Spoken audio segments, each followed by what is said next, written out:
Friends, सबको राधे राधे। मैं आपको एक बात बताती हूँ। हम गए थे जगन्नाथपुरी और हम जगन्नाथपुरी जी के दर्शन करके और जैसे दूसरे द्वार से निकले, इधर जा कर के फिर माथा टेक के और वहाँ पे प्रसाद मिल रहा था। पांडे ने प्रसाद दिया हमारे को, एक प्लेट में डाल के, पत्ते की प्लेट होती है उसमें, वो हमने बैठ कर के खाया। और सच बताऊँ तो मुझसे खाया नहीं गया। प्रसाद है, माफ़ करिए भगवान जी, माफ़ करना, क्योंकि उसमें वो मिठास आ रखी थी, मिक्स हो रखा था।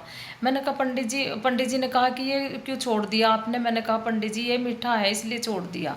कह रहे नहीं, ये सब खाओ जितना है और ऊपर से पानी पी जाओ, इसको छोड़ते नहीं, पाप लगता है।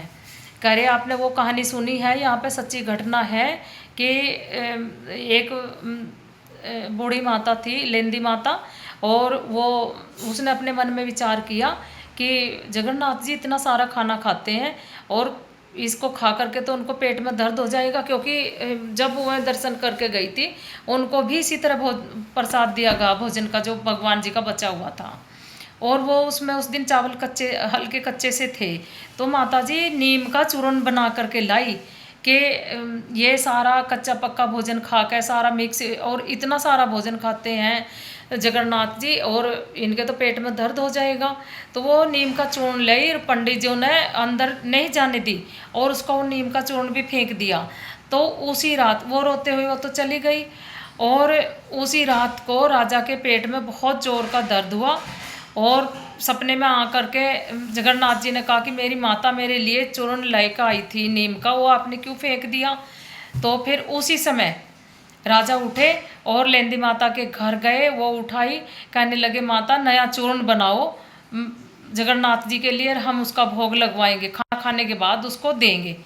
तो आज भी भक्तों, ये सच्ची बात है, वहाँ पे जाकर के पता करना, किसी को पूछ लेना, खाना खाने के बाद और नीम का चूर्ण दिया जाता है जरा सा, भगवान जी को नीम का चूर्ण भी दिया जाता है, नीम की पत्तियों का सुखा कर वो चूर्ण बनाते हैं और वो भी आज दिया जाता है खाने के बाद। तो ये होता है भाव, लाड़ प्यार और सच्ची भावनाएं।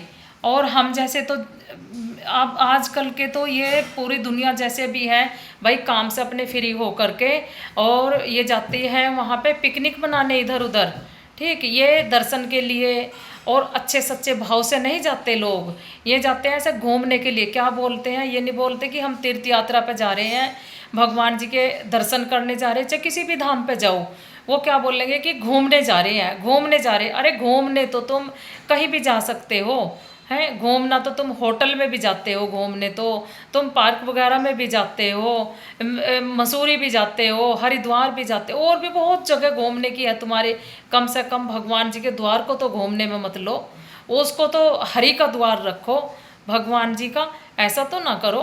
क्योंकि जो ये सच्ची घटनाएं बताते हैं, वहाँ के पंडित बताते हैं, ये हमारे वेद शास्त्रों में है, सुनकर ऐसे रोम रोम खड़े हो जाते हैं और ऐसा आंखों में पानी आ जाता है, ऐसा मन करता कि सब कुछ छोड़ दो और भगवान के भजन पूजन में लग जाओ, लेकिन नहीं छूटता घर। और भगवान जी ने ये लिखा है गीता में, श्री कृष्ण जी ने, कि घर गृहस्थी भी जरूरी है, घर गृहस्थी भी चलाओ, काम भी करो और राम का नाम भी लो। उसी में ही भजन पूजन में घर में बैठ कर राम का नाम लोगे तो उसी में मैं हूँ।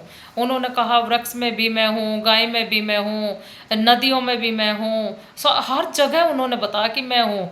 अगर कोई किसी पत्थर में भी पूजेगा तो उस पत्थर में भी मैं हूँ। तो इसीलिए किसी पूजा पाठ पे किसी की कोई ऑब्जेक्शन ना उठाओ, कुछ ना कहो, और भगवान के द्वार को छोड़ दो, उसको घूमने में मत लो, घूमना मत बोलो उसको कि घूमने जा रहे हैं। हाथ जोड़कर मेरी यही आपसे विनती है कि बिल्कुल भी ना घूमने का नाम लो, ठीक। क्योंकि हमें जो पांडे की बात सुनी है, वहाँ पे सुन करके इतना मन लगा और ऐसा मन किया कि सारा घर बार छोड़कर सच में ही यहीं रहना शुरू कर दो, लेकिन रहा नहीं जाता। और अपने घर में ही बैठ कर राम का नाम लो, भजन पूजन करो और किसी की मत सुनो, ना इधर उधर की किसी की बात करो। अगर हमारी कोई कर रहा है तो अच्छी बात है, तुम अपने भजन पूजन में लग जाओ और अपने घर गृहस्थी में लग जाओ। बोलिए जगन्नाथपुरी की जय।